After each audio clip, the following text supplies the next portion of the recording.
अश्विनी बिंद्रे हत्या प्रकरणाचा 9 वर्षांनी निकाल। दोषी अभय कुरुंदकरला जन्मठेपेची शिक्षा, कुंदन भंडारी आणि महेश पळणीकरला 7 वर्षाची शिक्षा।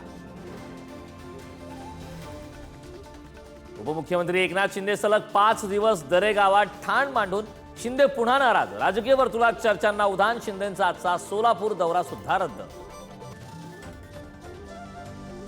राज आणि उद्धव ठाकरेंनी एकत्र यावं ही महाराष्ट्राची इच्छा। दोन्ही नेते बोलल्यानंतर तिसऱ्यानं बोलू नये, मनसे नेत्यांना टोला, तर काहींना पोटदुखी होत असल्याची टीका। पुण्यातील साखर संकुलात AI संबंधित बैठकीला शरद पवार, अजित पवार यांची एकत्र उपस्थिती। हिंदी भाषेच्या निर्णयावरून भाजप मनसेत बॅनर वार। ही नव्हे भाषेची सक्ती, ही तर महाराष्ट्राची भक्ती। बॅनर लावत भाजपने मनसेला डिवचलं।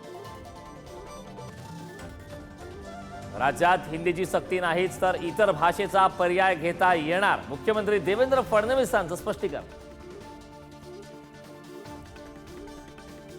पुण्यातील तनिषा भिसे मृत्यू प्रकरणात सरकार आक्रमक। प्रत्येक अहवालानुसार सरकारकडून वेगवेगळी कारवाई, तर आज पोलीस डॉक्टर घैसासांना पाठवणार नोटीस।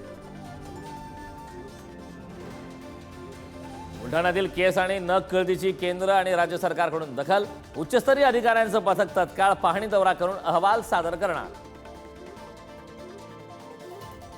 बीडच्या माजलगावमध्ये पुन्हा गुंडगिरीचा थरार। ढाबा मालकासह मुलावर प्राणघातक हल्ला। हल्ल्यात ढाबा मालकाचा दुर्दैवी मृत्यू। कोल्हापुरात रस्त्याअभावी उपचाराला विलंब झाल्यामुळे महिलेचा मृत्यू। भर उन्हात शेतात काम करताना महिलेला आली चक्कर। राज्यात गुरुवारपर्यंत तीव्र उष्णतेच्या लाटेचा इशारा। संभाजीनगरमध्ये सौम्य उष्माघाताचे दररोज 300हून अधिक रुग्ण, तर नागपुरात उष्माघाताने दोघांचा मृत्यू झाल्याचा अंदाज।